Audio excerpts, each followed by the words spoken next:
Live from the Coachella Valley. Time for another hour of the desert scene. Art exhibitions to modernism. Music festivals to live theater. Big screen, little screen, and very little screen. This is the Culture Corner with Bonnie Gilgallen and Brian Mendoza. Here's Bonnie and Brian on iHub Radio.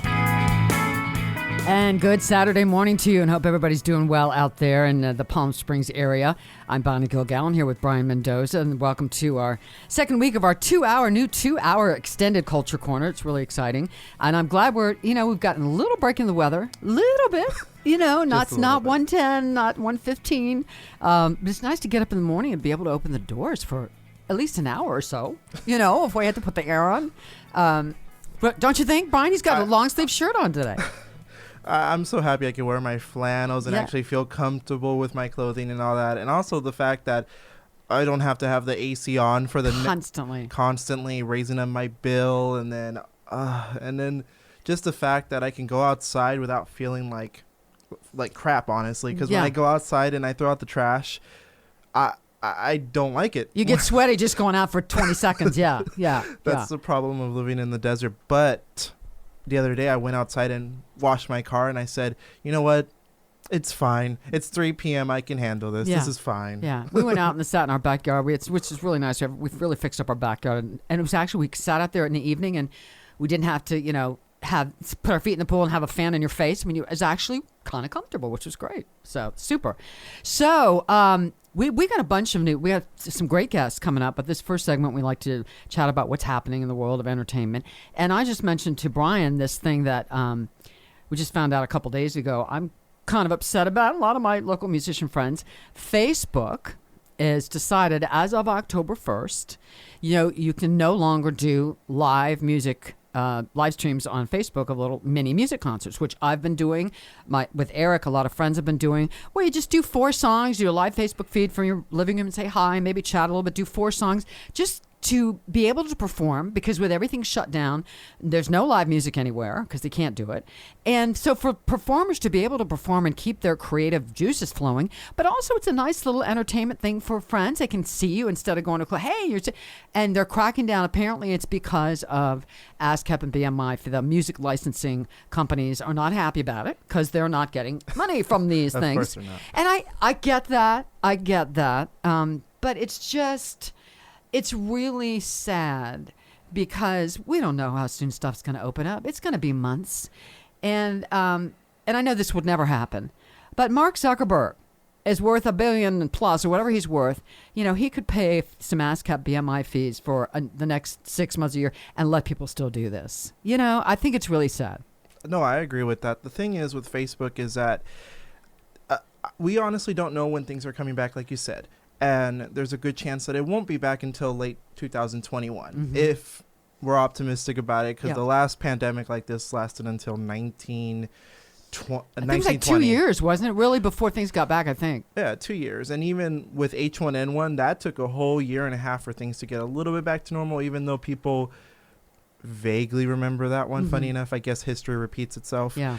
But according to Facebook, this is a guideline that's on their website. You may not use videos on our products to create music listening experiences. If you use videos on our products to create a music listening experience for yourself or others, your videos will be blocked and your page, profile, or group may be deleted. Yeah. This includes live. And for me, this was an opportunity for me to support my musician friends who are unemployed. A lot of times imagine losing your paid gig where you get tips and you get all this stuff, and then this perfect venue where you do it live and you get PayPal. Some people were getting tips via PayPal. We weren't doing that, but some people were. And that's nice. You get a little bit. Why not?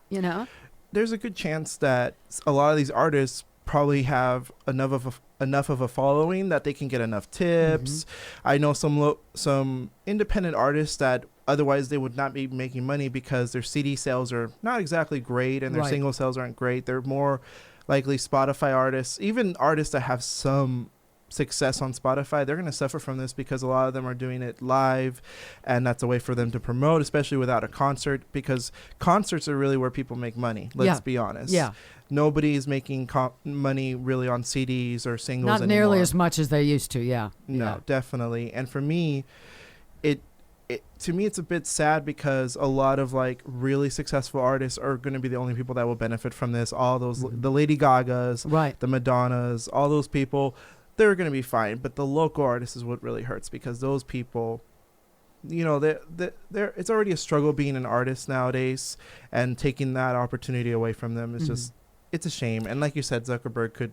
Yeah, it's like, hello, it can't be that much. I mean, I know that local bars and venues and restaurants, they have to pay a certain fee, like I guess it's per year or whatever, just to kind of cover the BMI and ASCAP fees for musicians that do live music in their venues. But the other thing that, I mean, I think it's just arbitrary, but also I think it's an emotional thing. I mean, I think so now performers have nowhere to do anything till we get reopened, which is, like you said, it's sure going to be at least 6 months before any live music is going to, unless you're doing an outside thing where people, like a drive-in theater, where people in their cars, on a big stage, somebody's got to put that together.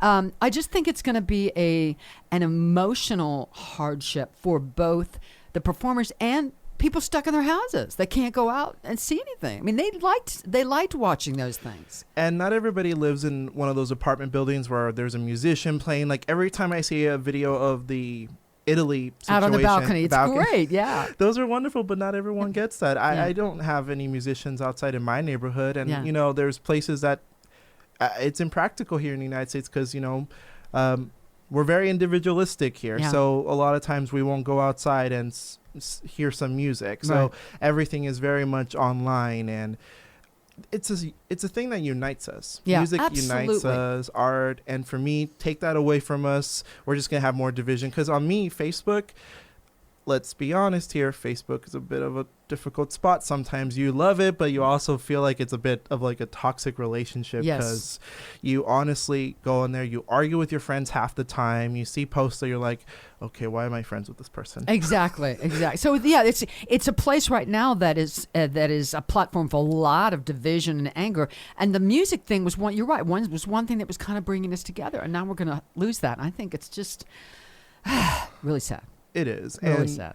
And the thing would be that I understand the copyright situation, but, you know, I personally think that if you take away Facebook, if Facebook takes that away, a lot of artists are going to suffer, because you can't, if you transition over to Twitch or the other streaming platforms, I feel like there's not enough people that know those platforms. Like, I have a feeling that some people in our audience may or may not know what Twitch is, or may not have a Twitch. I don't even really know what Twitch is. So it's like this thing where like you record yourself doing something and people comment and all that. It's supposed to be set up where you're performing, I guess, but it's mostly set up for video games. But even then, Twitch is more of a alternative to things when things are falling apart. But no one I know personally goes on there to have it as their main platform. Yeah. Well, we'll see what happens with this. Now, you had an interesting thing. What's happening with the Oscars? This was an interesting story. So the thing about the Oscars is that they're having new rules starting 2024. So starting from 2024 onwards, their Best Picture categories are going to have, if you're going to get nominated for Best Picture for any consideration, you're going to have to participate in these rules. For the other categories, not so much, because it's Best Pictures. Because it's specifically like, these rules make more sense for that category. So here's some of the rules they put together, and there's a couple of them. So let me read directly from Deadline magazine. They wrote, you have to have at least one Asian, Hispanic, Latinx, Black, African American, Indigenous, Native American, Alaskan Native. They were really detailed. Middle Eastern, North African, Native Hawaiian, and other Pacific Islander or unspecific other underrepresented race or ethnicity as a lead or significant actor. Significant role, okay. And another thing would be that they also mention this for like prominent production or marketing jobs. So for example, like if your production team is all white, that's not going to cut it now. It's like you kind of have to throw in some diversity, because there's plenty of people of color that can qualify for those jobs. Absolutely. It's not about pushing a qualified white person away. I think that's the misconception. It's about saying, wait a minute, maybe we should look at other candidates too, and we're ignoring these groups. Additionally, other things they're trying to do is employ more women, which is great. And I think I've already seen that in the industry. Last year, we had plenty of films directed by women. A lot better than it used to be. and LGBT members, LGBT members, as if you have a membership. Yeah. Membership card. Membership card. And it says right here, members of a racial and ethnic group or people with cognitive or physical disabilities who are deaf, hard of hearing. You have to have them at least 30% of the time in secondary or minor roles. And it's good. And they also said, like, another qualification would be, like, let's say you have a film that doesn't have 30%, but you have a film that at least centers on an underrepresented group. So let's say if you the story refers to that, or is about that, okay. And the other thing would be you have to hire more creative leadership and department heads that have to be like 30% diverse and paid internships for that, and then representation in media and distribution should include all this too. But it says right here, you don't have to meet the qualifications of everything, that it's possible that you might make one rule but not the other, because it's a difficult rule to kind of navigate. And it's a transition. People are now having to adopt to this, so it might take a little time. But I think it's great, and because everyone sees movies. Minorities go see movies. People with disabilities go see movies. So the marketing team should be marketing to everyone. So why not have people in all different kinds of groups as part of that? I think it's great. And I think what makes this great is that people have this impression that the industry is going to change on its own, that people are just naturally going to open up their hearts. And it's not true at all. No. The thing would be that you have to kind of push towards including people.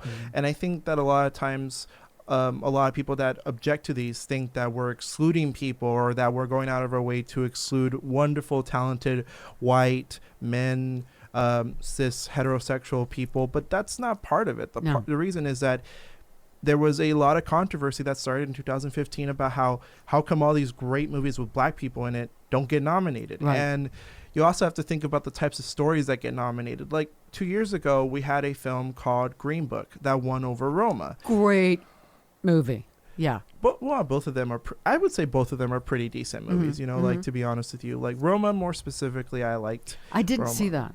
Roma is a movie that showed up on Netflix, and it was about like Mexican culture, and it was about an indigenous woman taking care of a Mexican family, and it was such a wonderful movie. The only thing is that it lost to Green Book, and for a lot of people, Green Book kind of represented a Driving Miss Daisy effect, which was, we're getting a movie that centers around a white person's reaction to a black experience rather than the black experience, which is understandable. I can see that. Yeah. Okay. And a lot of people felt the same way about Driving Miss Daisy when it went over Do the Right Thing. So the idea is to be more inclusive and to be a little bit more thoughtful about that. All right, we're going to come back with our first guest today, who is Deborah McGarrey, and she's the co-chair of the event, the Paint El Paseo Pink event, to raise money to fight breast cancer, but it's going to be virtual this year. So we'll be back to talk to her in just a bit. We'll be right back on the Culture Corner.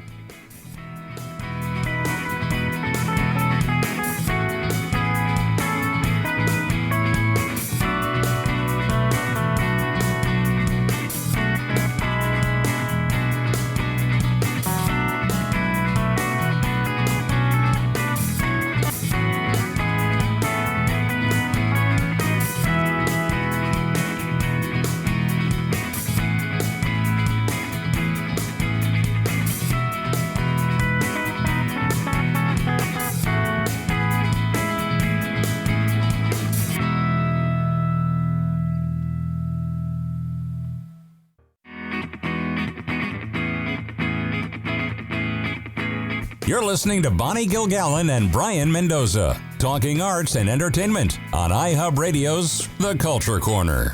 Here are Bonnie and Brian.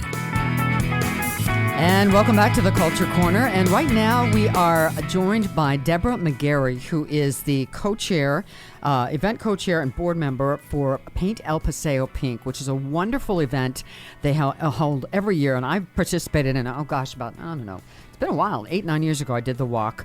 It's to help raise money to fight breast cancer. And this year, of course, everything's different this year. So this year, it's going to be virtual. So we're now joined by Deborah. Hi, Deborah. How are you? Good. How are you? Good. And I'm here with Brian Mendoza, my co-host. So tell me how this is going to work. First of all, it's a great idea that you're able to still do it. So tell me how it's going to work in a virtual way. So this year, the 14th annual Paint El Paseo Pink is going to be held on October 10th at 8 a.m. But again, we're doing this virtually, so we're not having the walk on El Paseo. However, what we're going to do is encourage our participants and those that have participated in the past to register online at the Desert Cancer Foundation website, and then you will then be able to participate virtually anywhere in the Coachella Valley, anywhere in the country, anywhere in the world. And by doing so, you will be able to participate. We're going to put it up on social media. We're going to have several different ways that we're going to be able to do this via Facebook, Instagram, Twitter, and just basically showing all the various participants walking throughout their communities. And when you do register, it's a $25 fee, which is what it has been in the past, and you'll still get that commemorative T-shirt that we've had every year, but this one is going to be special because it's going to be for 2020. Wow. And I was reading your press release. I love this, that neighborhoods and gated communities can have pink ribbon signage will be available to communities, so they can have pink ribbon lawn signs in honor of people. So tell me a little bit more about that. So when we do registration, so you could go ahead, when you do your registration online, you could go ahead and request a lawn sign. And then on that lawn sign, it's going to be blank, and you can actually use it as a dedication to somebody who is dealing with cancer right now, who has had cancer, or just remembering someone who's very special and you want to honor them. And you could put that sign then in your yard just to go ahead and help to promote the Paint El Paseo Pink virtual event. And so on the week prior to the walk, so starting the week before over at the Gardens, you'll be able to go ahead and pick up your T-shirt and also pick up your lawn signs. And that will start on October 5th. Monday at 7 a.m. with registration, and we'll be doing that every day up until the Friday before the walk.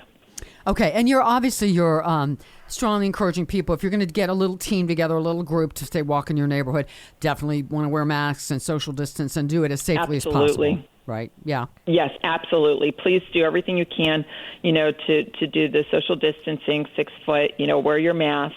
If it's appropriate, and make sure that, you're following all of the local regulations pertaining to COVID. Mm-hmm. And so what a great idea. I mean, did this come together right away, or did you ever think about canceling it, or did someone say, no, let's do it virtual? Yeah, that's a really great question.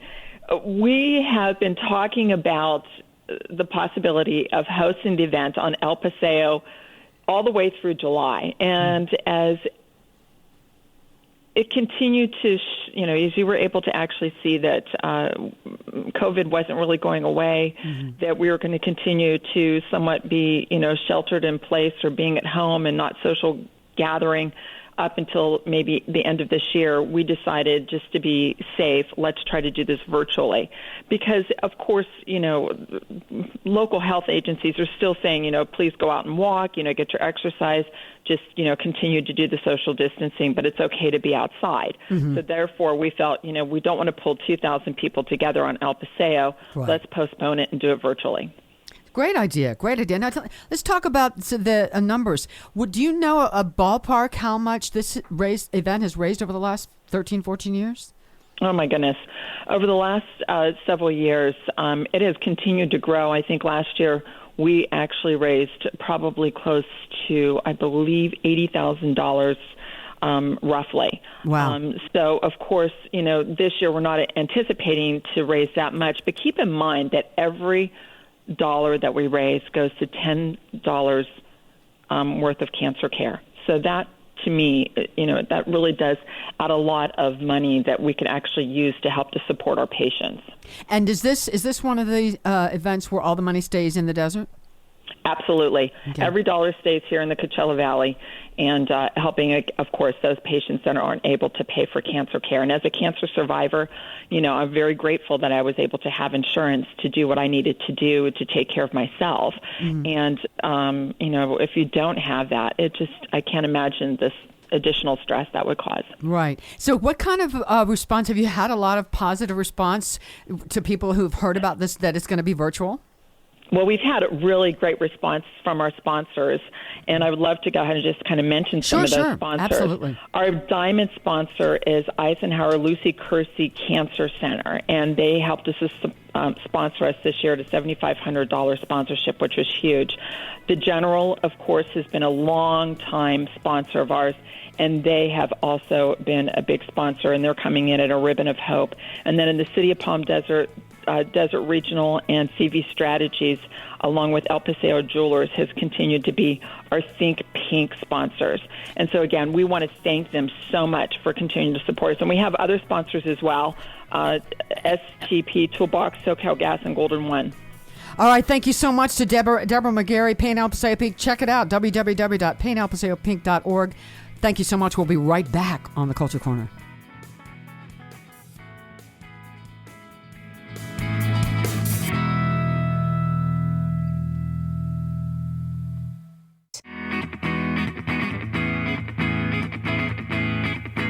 The curtain rises on local and regional arts and entertainment.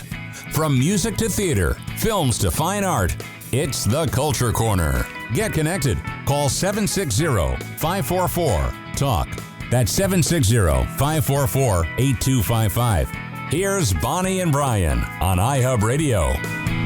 And we're back on the Culture Corner. We're now joined by one of my favorite people. I just love this woman. She's hilarious. Shann Carr, who is a local comedian, and she's got some really fun stuff going on. She is hosting a series of online events, Gay Desert Guide's Fun and Games Department. And I'd like to welcome Shann Carr. How are you doing? I'm good, enjoying the sunny, hazy Saturday. So tell us about this, all these fun and games. How did you get involved in this, and tell us what's happening? Well, I work with Gay Desert Guide, which is created and run by Brad Furr. And he and I have done a bunch of weirdo projects together, and he created a partnership with a guy in New York who has been doing these games and speed dating. And so we're doing both of those with him. As soon as he started, talking to this guy about that, I bullied my way in. I'm like, hey, I'm the host, right? And then he said yes. And then we called Hugh to see if in New York, see if he was into it. He remembered me from gay cruises and stuff. So I got the job, and I'm having a great time with it. We do a game night every Tuesday. We have like a big gay game night, which is a variety of 3 or 4 games. Mm-hmm. And then we have the standard gay trivia, which is always a hit. And we have a scavenger hunt, which I can't tell you how much fun it has been to host that. People have to sit somewhere, and then I tell them what they have to find, and it can't be like in hand's reach of where they're sitting. They have to actually get up and run across their house and get something. So you say things like, I want a spatula or something that you might have in your house. Is that how it works? Spatula. And then, I always have to put a few that are like too hard or whatever. Like, bring us something that's usually large that you have a tiny version of. And, with gay guys, that go right to the worst case possibility. Thank God no one has shown that. Yeah. But, a tiny little liquor bottle or a little Matchbox car. It's been creative. I tried to get him to bring back an empty roll of toilet paper, thinking I'd get to watch them unroll. But of course, someone had an empty roll right there. That's it. And so, in trivia, I'm not built to write the questions because my questions are too hard. They let me write the questions for trivia, and out of 10 questions, the smarty pants got 3 because I picked all this weird, obscure stuff. Cool. Can you give us one example of your trivia question?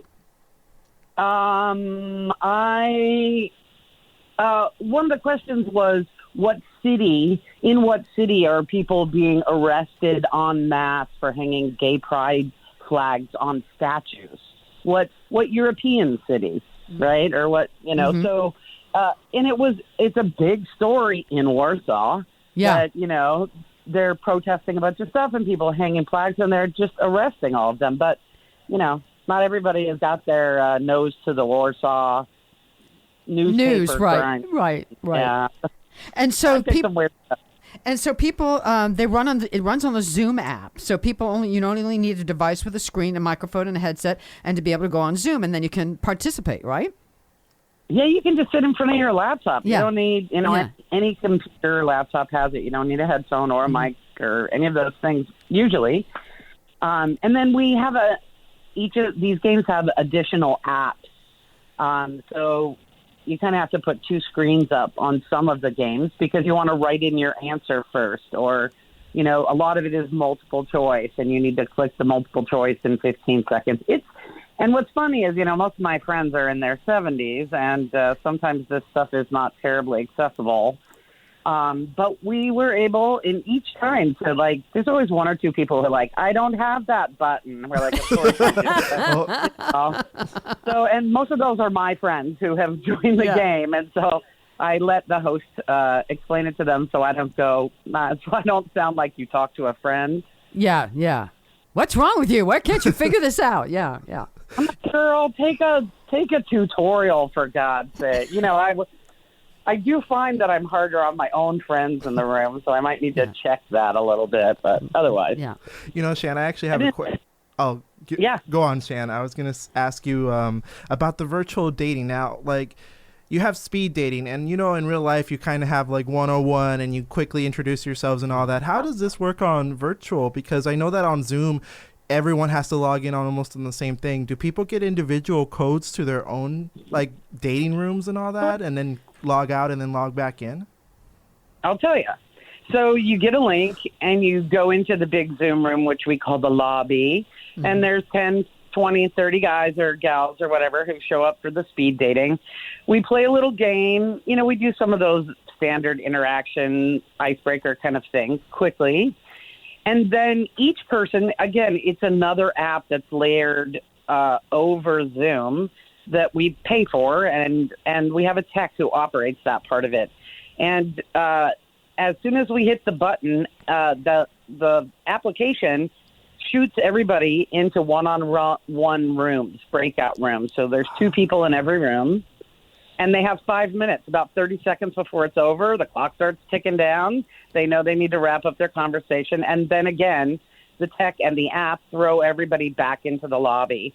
And we play a little quick game again while he sets up the analog to make sure that everybody has a different one-on-one date. So when you get to the date, you're on half the screen and they're on half the screen. And it's amazing. I've been single for 1 billion years, and I'm still not ready to date.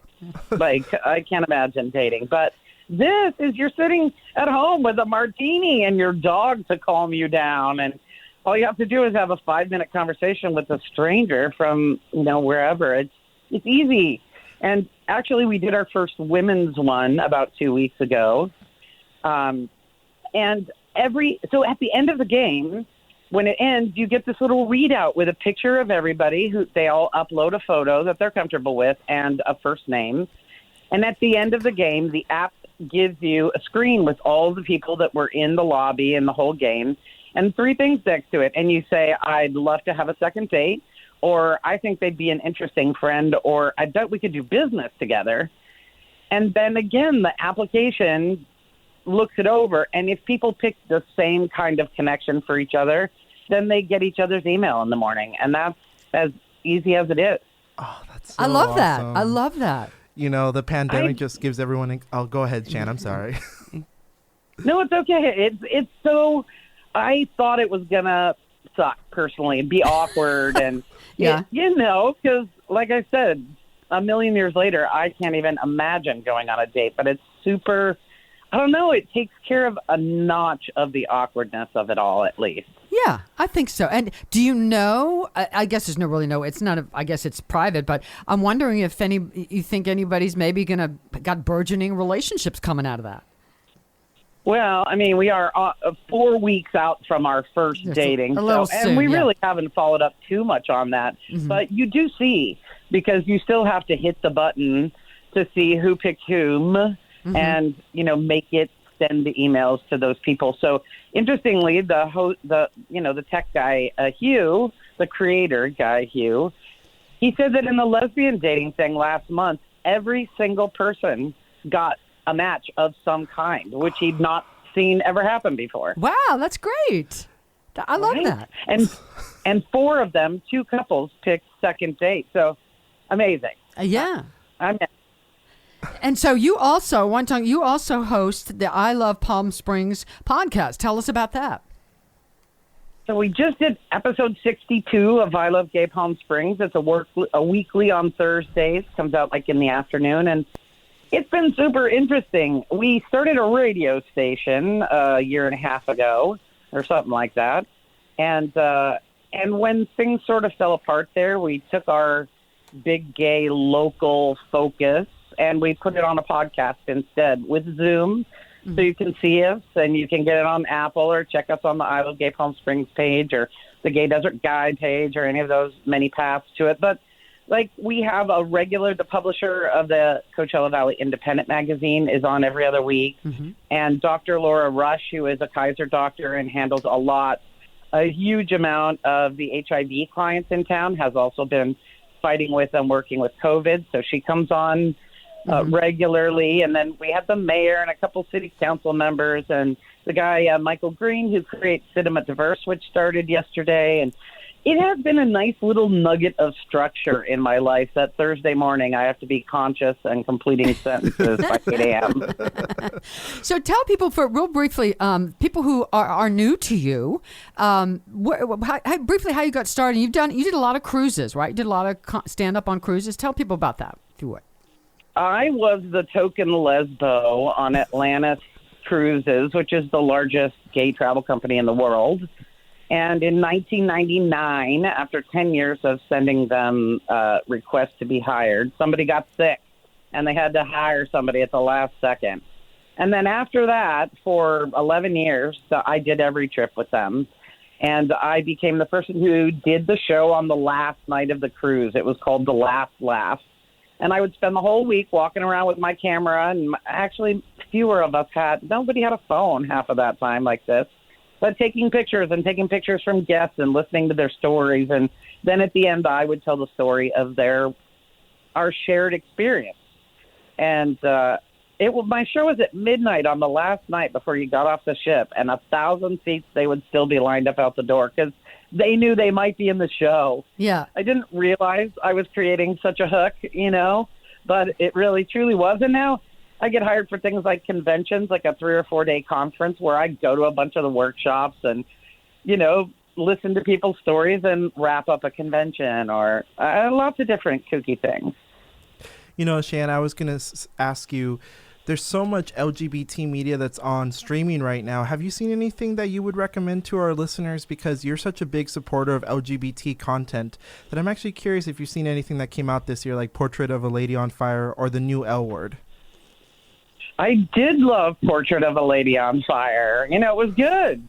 I liked, and I liked the new L Word, although it took me a long time to sit down to it. I love Killing Eve, right? I love, Oy vey. I mean, just sometimes, I don't actually have to have a lesbian thing, but strong female driving lead. I have been this week enjoying In the Dark, which is about a totally dysfunctional blind girl who gets herself in tons of trouble and loves booze and sex. So, hey, who doesn't love watching that? I'm too old to do all that, and she's hot, so I'm living vicariously through her bad decisions. The worst decision I make inside my house is, to forget to close my doors at night or something. Yeah. So, Shann, I can't remember if I've asked this before, but you seem like did you write something? Did you write a book? If not, you should. I'm thinking. I didn't write a book of words, frankly. I compiled many years ago now a book called You're Gonna Be Gay, and they were a bunch of my friends and entertainers' childhood pictures that were so clear that if their parents ever acted shocked 20 years later, it was a lie. Their parents were in denial. They bought this guy a 3-story Barbie townhouse and then disowned him when he came out. Like, for it's real? Like, duh. What shit? I know. So, yeah, I'm not good at putting pen to paper in a linear way. Although I wrote a column. I've written lots of articles, even for the Coachella Valley Visitors Bureau, or back in the day, there was the Bottom Line magazine. I wrote for them. I write for Gay Desert Guide sometimes. Well, Shann Carr, thank you so very much. This is so exciting what you're doing. Gay Desert Guide's Fun and Games Department. Also, check out I Love Gay Palm Springs podcast. Best of luck to you. Thanks so much for spending time with us today. Really appreciate it. My pleasure. Thanks for having me. All right. We'll be back with more on the Culture Corner in just a moment.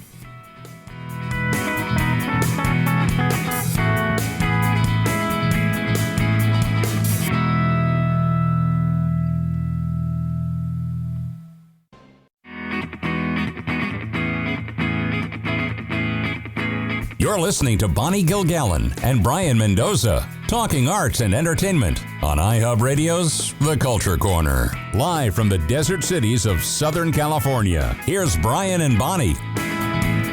And we're back on The Culture Corner, and we're going to chat a little bit more about some news stories. This just outrageous story about this gender reveal party that this family had and set off fireworks that apparently sparked one of these huge fires that are all over California right now.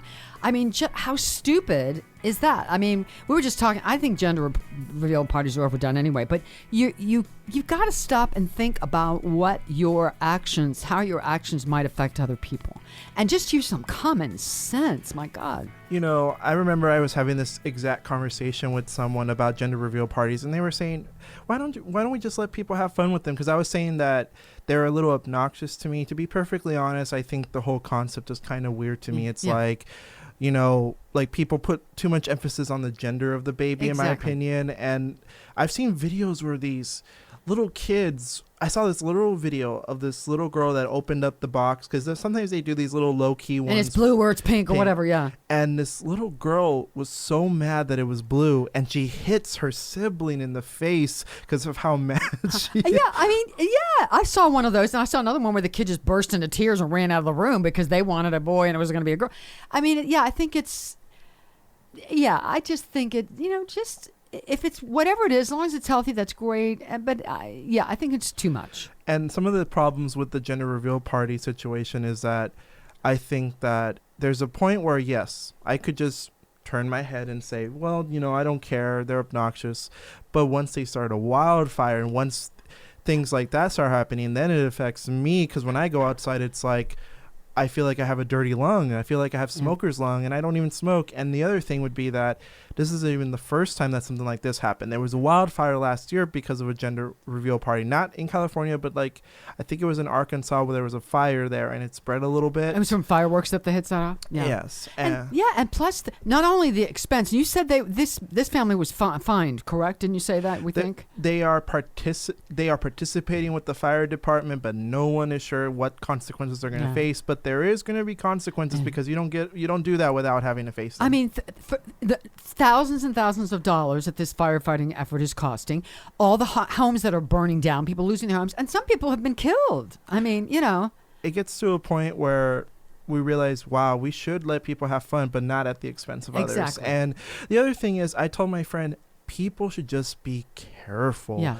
It doesn't hurt to be a little careful. And why do you have to have pyrotechnics? If you are somebody that has no experience with pyrotechnics, what are you doing with them? Like, what exactly are you going to be doing with fireworks and explosions and all that just to reveal a blue or a pink color? Yeah. For me, there's a reason why, and people always bring up, well, we shouldn't have fireworks at July 4th if we have that logic. I'm like, well, the thing is, though, the July 4th fireworks, they are produced professionally, organized by the city. They do regulations. That's why they tell you not to put off your own fireworks, because the city fireworks they plan it out pretty meticulously in case something bad happens, and they do it away from the public. That is the reason why fireworks they encourage you to go to these events, because it's better for them to regulate it a little bit. And the thing about the gender reveal party too is that there was an instance where a woman had a pyrotechnic that exploded in her face, and she got disfigured. And I think she was the mom of this child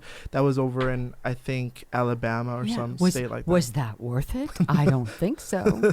And one thing I got to say, though, is that the woman the influencer who actually started gender reveal parties, she actually has said that she's kind of done with the whole premise, and she said that she regrets it immensely. And look, there is a point where, I don't really agree with gender reveal parties as a concept, but if you're going to do it, you should keep it small and in a way that does not endanger anybody. And I definitely agree with that. Like, be careful, like cut a cake or do it in have a balloon, or something. Yeah. But pyrotechnics, if you don't have a experience with those, why should you? I think personal fireworks should be outlawed. That's my personal opinion. Let's talk about Disneyland, Disney World, letting employees who've been tested positive for COVID go to work. That's a problem. Now, some Disney cast members have actually said that, according to the Daily Beast, that some of them have said that they actually tested positive for COVID, and that they were told to kind of, keep a tight lid on it, and that you can go to work, just don't really inform anybody. And this is apparent, and I do want to say this is reportedly. I'm not. So we don't know 100%. 100%, but this is something to talk about, because the fact is that Disney World made the controversial decision to reopen. I talked about it a couple months ago, and I personally didn't think it was a good idea for them to open at all. No. And for me, it's like, why would you go somewhere, wear a mask, and then you scream, and there's a good chance that, let's be honest, your scream is going to generate some droplets, because that's how it spreads. It really just spreads the droplets. Like one little tiny droplet on your tongue, you're probably going to get it. That's it. Yeah. And, it's just, this is just such an ongoing thing. Here's the thing. This is hard for all of us. In fact, tomorrow, September 13th, I remember March 13th was the last gig, I think, Eric had, or I think it was canceled. So tomorrow's, for me, is like a 6-month, time that we've been dealing with this. It's awful. Nobody likes it. It's been stressful. People have lost money. It's horrible. Nobody likes it. No one likes wearing a mask. But you know what? The alternative is, if the chance is that you're going to risk either you ending up in the hospital on a ventilator or dead, or someone you love and know on a hospital and ventilator or dead, guess what? The risk is not worth it. No, definitely. And the fact is that in other countries, I would say Japan, they did this thing where people wear masks, but when you go on the amusement rides, they tell you can't scream. Please scream on the inside. And I'm sure Disney World doesn't do that. And I don't know if you've seen, I think if anyone can see the live camera right now, people wearing their mask underneath their chin. Yeah. People that wear their mask over their and with their nose sticking out. Sticking out. And for me, it's ridiculous, because like a lot of times employees can't say anything because people really do get mad, and it's much, and this, I understand this. It's better to just keep your mouth shut and let the darn person leave the store as soon as possible.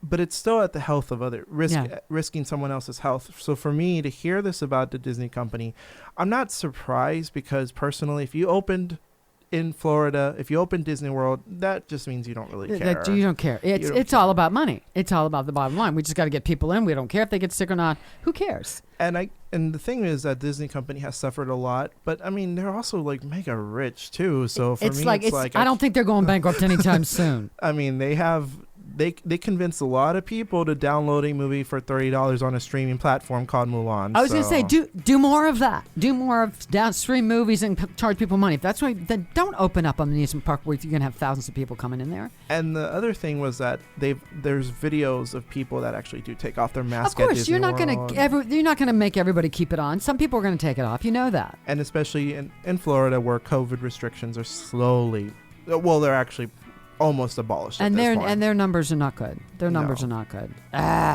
Okay. All right. We're going to be back for a second hour of the Culture Corner. We're going to talk to Shann Carr, who's the artistic director of Desert Ensemble Theater Company. We've got some big news. All right. We'll be back with more on the Culture Corner in just a bit.